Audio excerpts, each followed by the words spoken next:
cepat hilang aja. Gara-gara ada corona, jualan saya jadi menurun.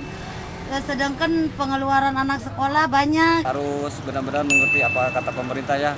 Saya menangani, saya sangat beresiko. Gunakan maskermu, lindungi dirimu, lindungi kita semua. Salam sehat warga Kota Tangerang. Mungkin saat ini saya sampaikan situasi COVID di Kota Tangerang per tanggal 3 September 2020. Kasus konfirmasi kita sebanyak 889. Per hari ini peningkatannya 7 kasus baru, yang dalam perawatannya adalah 146 orang, lalu yang meninggal 50 orang, yang sembuh 693, yang suspek itu 593. Nah, dari data ini kita mengamati Dinas Kesehatan Kota Tangerang bahwa terjadi peningkatan kasus dibandingkan dengan hari-hari sebelumnya. Peningkatan kasus ini hampir menyerupai ketika ledakan pertama kali kasus COVID-19 di Kota Tangerang pada posisi bulan Maret-April. Nah, klaster yang terbaru kalau di awal itu adalah lebih banyak pada klaster rumah tangga. Sekarang sudah merembet pada klaster perkantoran, perusahaan, pabrik, karena kita antisipasi sekarang kan sudah mulai buka.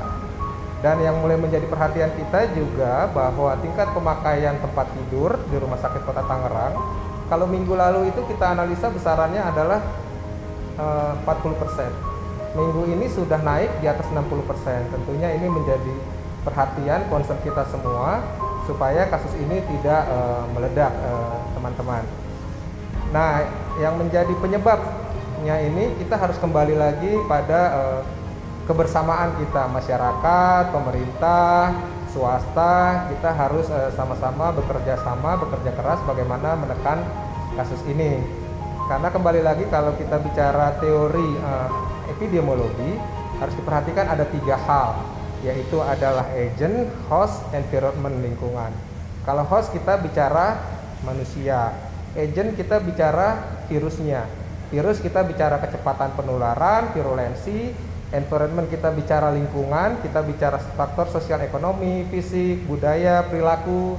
Seperti kita ketahui orang Indonesia, kita biasanya mempunyai interaksi sosial, entah itu kumpul-kumpul, acara sosial, jabat tangan, berpelukan dan sebagainya. Kalau faktor manusia, kita harus melihat lagi bagaimana dipengaruhi oleh faktor usia, imunitas, daya tahan, asupan makanan, dan penyakit penyerta.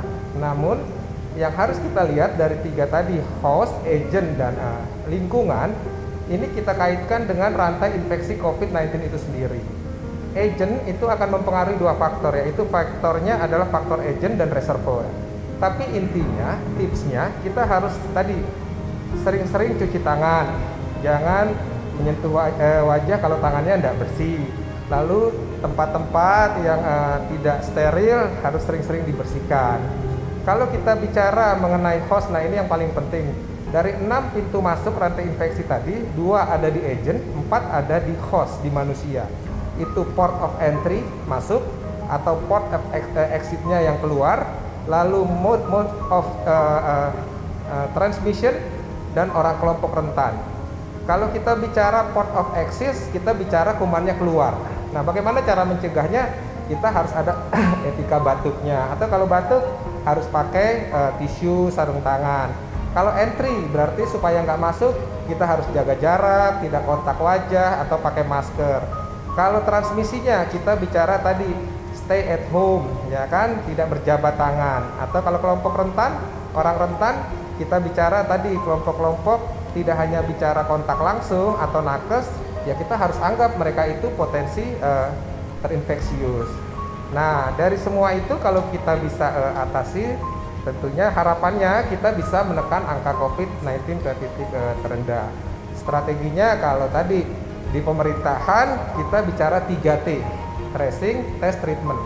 Nah, kalau di masyarakat tadi dijelaskan bicara host, kita bicara agent, bicara environment, kita bicara 3M, yaitu memakai masker, mencuci tangan, dan menjaga jarak. Dan penelitian sudah membuktikan bahwa terutama menjaga jarak itu menurunkan angka penularannya sampai 80%. Nah, pesan saya buat masyarakat Kota Tangerang, bagaimana yuk kita bersama-sama menekan COVID ini, karena tadi ini menyangkut kita, Anda, dan keluarga, dan masyarakat, dan bangsa. Jadi saran saya satu, kita jangan kendor, protokol kesehatannya harus terus diterapkan di mana saja, yaitu apa tadi 3M, bicara masker, cuci tangan, lalu jaga jarak. Tadi sudah saya sampaikan, asupan makanan gizinya harus bagus, PHBS-nya harus dijalankan. Kita harus selalu memakai masker, jangan kendor di mana saja dan kapan saja, karena maskerku melindungimu, maskermu melindungiku. Salam sehat, cegah COVID bersama-sama.